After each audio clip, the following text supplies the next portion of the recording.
Physics students, good afternoon. Mr. Fugue here. In our video today, we're going to be looking at an example of graphical kinematics. Specifically here, we're going to be looking at a velocity versus time graph, how to interpret the graph, and do a little bit of analysis, both conceptually and numerically, with this type of graph. Specifically, this is the same graph that shows up on your review for test number 2. We'll be looking at questions 6 through 10 on the review and doing some analysis on the graph. Do not forget, copies of your review are available on Canvas, along with the key for the problems that we're going to look at. So, first of all, question number 6 says this. What is the velocity of our object at a time of 2 seconds, 8 seconds, and 12 seconds? So, if we have a graph of velocity versus time, in order to figure out the velocity values at a certain point, we're just going to go to those points in time and then trace up to our graph. Our points in question were 2 seconds. That would bring me up here. I believe 8 seconds. So start at 8, come up and hit our line right in here. So this is 8 seconds. And then 12 seconds. So I'll come over to 12, come down, and trace down to where it hits our line. So at a time of 2 seconds, I come over, I'm at a velocity of 2 meters per second. At a time of 8 seconds, I'm all the way up at, looks like it's roughly between 6 and 8, so probably 7 meters per second is what we're looking for. And then at 12 seconds, we're down in the negative direction, and it looks like we are down at -4 meters per second. So one thing that we should be able to do with this type of graph is just directly read the points that we're looking for. At these certain points in time, what is our velocity? Now, the next question says this. When, if ever, is the object not moving? Well, we're going to erase some of these values now that we've already looked at the velocities of those points. So next we want to figure out, based on this graph, when, if ever, is our object not moving? Well, if our object is not moving, that means our velocity must be equal to 0 meters per second. Now, if this were a position versus time graph, well, if we were not moving, that would mean our position would not be changing. But here, since this is a velocity versus time graph, what we want to look for is where's our velocity 0? So I look at, here's our 0 line. I start at 0. I move. I'm at 0 here. I'm also at 0 here. So my object is not moving by definition when my velocity is 0. So that is at a time of 0 seconds. At a time of 10 seconds. And right here between 14 and 16, we can assume that's at 15 seconds. Now, what we can easily get confused by is that for a position versus time graph, as I just mentioned, if our line is flat, that means our object is not moving because our position doesn't change. Here, if our line is flat, since this is a graph of velocity versus time, if my line is flat, that means my velocity is constant. So in this interval, even though my line is flat, I'm still moving just at a constant speed. A flat line on a velocity graph, by definition, means our object is not accelerating, speeding up, or slowing down. So, another thing that we can analyze, this is question number 8, says this. When, if ever, does the object turn around?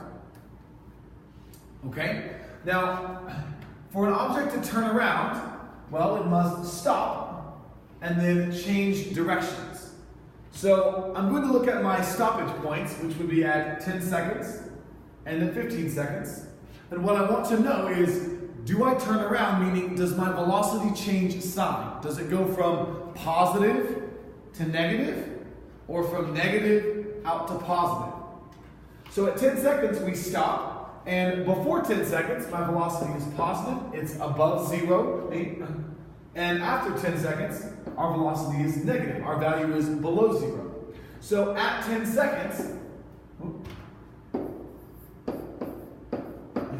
our object turns around. And the way that we know this is because our velocity changes sign. Just because we stop doesn't necessarily mean we turn around. It means we're stopped. But if we continue going in the same direction, we're not necessarily turning around. We're just stopping and then moving in the same direction we already were moving.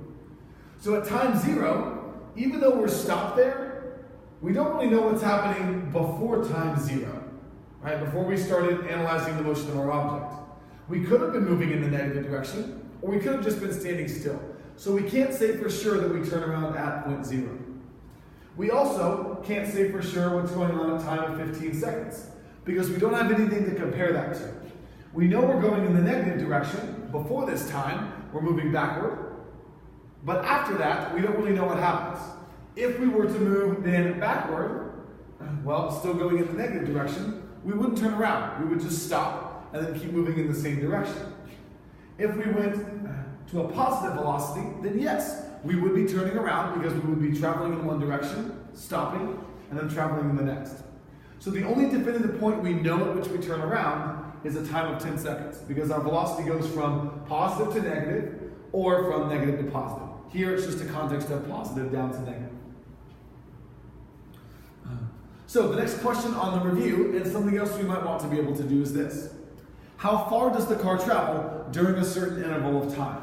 Here, that is from 0 to 8 seconds. So I'm going to erase the markings I have, clean our graph up just a little bit. And I'm looking at what's going on from 0, I'm going to draw a line here, out to 8 seconds. I'm going to draw a line up here because this is the point we're stopping, in terms of not stopping like we're actually not moving, but stopping as in this is a point in time that we are looking at, 0 seconds out to 8 seconds. Now, because our graph is a graph of velocity, we can't directly look at it and tell exactly how far we're going. But we can do some numerical analysis to figure out how far we go. And in order to do that, we're going to need to find the area under the curve, because this will tell us about our position, or where we're located, how far we're moving. Now, that is true because this type of graph is a velocity versus time graph. So, excuse me, the shape that we currently have is kind of a weird looking shape. I don't have one equation I can use for this entire thing.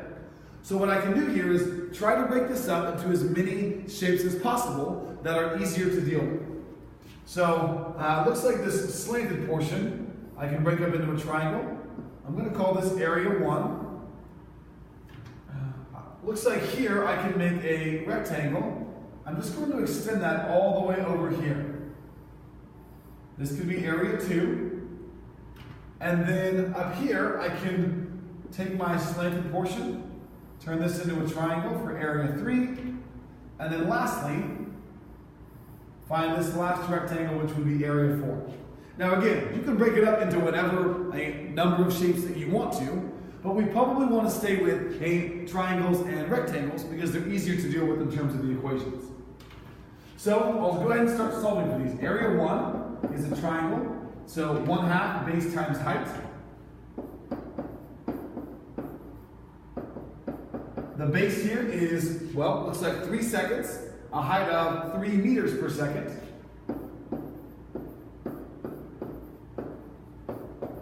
So 3 times 3 would give me 9. 9 times 1/2 gives me 4.5 meters, which just tells me this is how far our object travels during that time interval. Okay, so now we'll move on. We can go to area 2. This looks like a rectangle. So I'm just going to take the base times the height. Here, the base looks like, well, I go from 3 seconds all the way out to 8 seconds. The difference there is 5 seconds. And the height looks like still 3 meters per second, right between 2 and 4. So 5 times 3, that's going to give me a value of 15. Remember, our answer will be meters here because we have seconds times meters divided by seconds. So seconds are in the numerator and denominator. Those can cancel out in terms of the unit. So now we have our first 2 areas, which look good so far. Area 3 is another triangle, so 1/2 base times height. Our base here is going to be, well, it looks like we start at 5, we go to 7 seconds. So that appears to be 2 seconds. Our height, we're at 3 up to 7. So 3 to 7, that's a difference of 4. So 4 meters per second. So 2 times 4 would give us 8 times 1/2 is going to give us 4 meters. And then lastly, area 4, so I could arrange these a little bit more logically. 1, 2, 3, and 4, okay. Looks like a rectangle again, so base times height. You can be careful as we get these dimensions. The base of my rectangle here looks like just 1 unit. So from 7 out to 8, that's a time value because it's a base which is aligned with the time axis here. And our height, we go from 3 up to 7, so a height of 4 meters per second. So 4 times 1 will give me 4. Our units here would be meters. So now we've gone through, broken up our graph into all the different areas that we need to, and we've solved for all of those different areas. So we have 4 and 4, which gives us 8. 8 plus 15, which would give me 23, and 23 plus 4.5, which would give me a total area of 27.5 meters. Since our velocities are positive here, that means we're traveling in the positive direction, so we can add all of these values together. If we wanted to find the total amount of space traveled, we would also need to look at 8 to 10 seconds, which would be a positive value because our velocities are positive. And then 10 out to 15, which would be negative, which means we would be traveling in the negative direction, so we would subtract those positions back to represent our total position. So, hopefully this gives us an idea of what to do with a velocity versus time graph if we were asked in any way about the position. But remember, for this type of graph, if we want to know the position, we have to find the area under our curve. Okay, so the last question is going to ask us this. One of the last things we could do says, what is the acceleration of the car from 10 to 14 seconds? So I'm going to erase all this work. A little hard to do because I love looking at some good work that we've done. But now that we've solved for part 9, we're going to erase this to move on to part 10.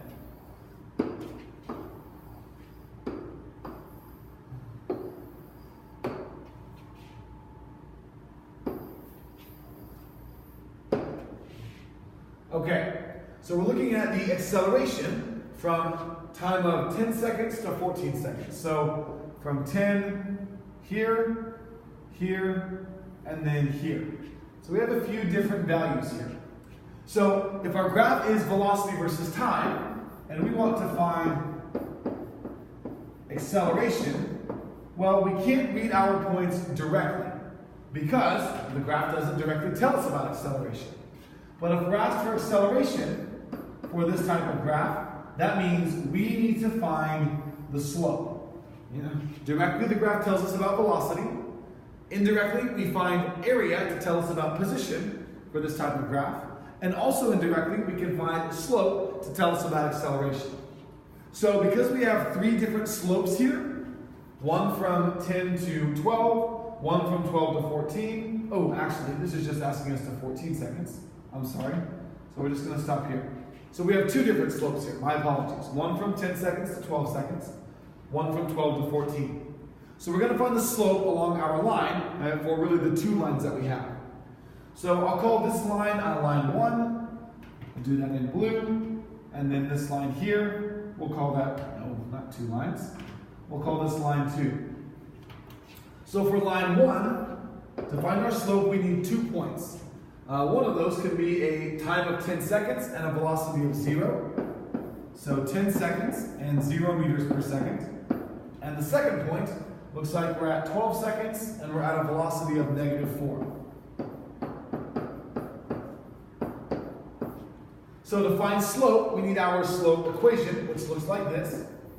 y2 minus y1. It's a little dot there, I'm sorry. Divided by x2 minus x1. So here, we can assume our second point, the 12 and -4, will be point 2.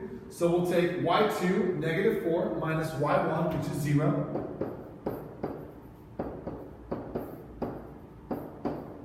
Divided by x2 minus x1, so 12 seconds minus 10 seconds. So -4 minus 0 would give me -4 meters per second. 12 minus 10 would give me 2. Oop, not 25. My apologies. 2 seconds.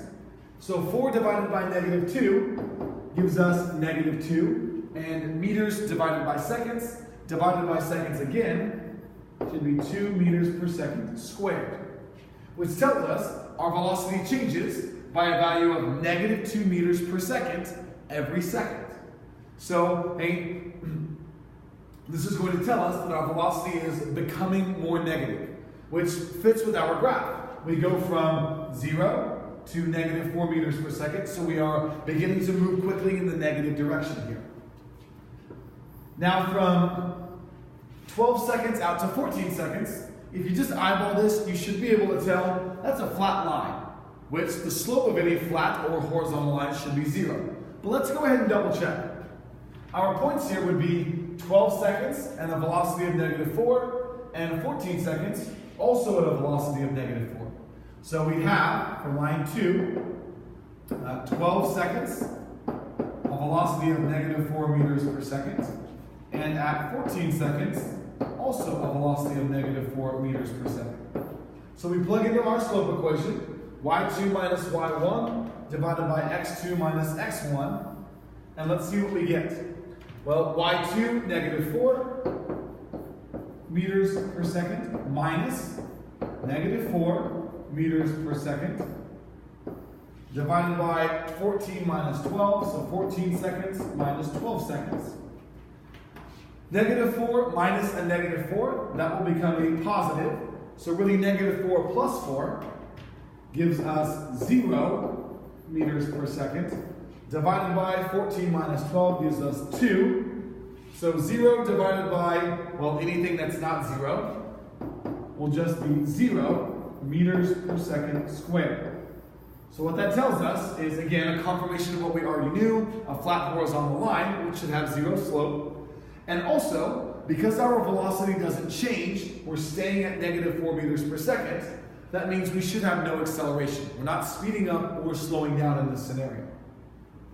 Now, if we wanted to, we could go through and find the acceleration at any point along our graph of velocity versus time, as long as we have a constant slope. So again, our velocity versus time graph is a really important graph. It can tell us a lot. It can tell us about position, if we find the area under our curve for the corresponding times. It can tell us about velocity, if we just read our points directly from the graph. And it can tell us about acceleration, if we go through and find our slope. So, now we've looked at really a full analysis of a velocity versus time graph. How our object is moving, how far it's going, whether it's accelerating, whether it turns around, or whether it stops.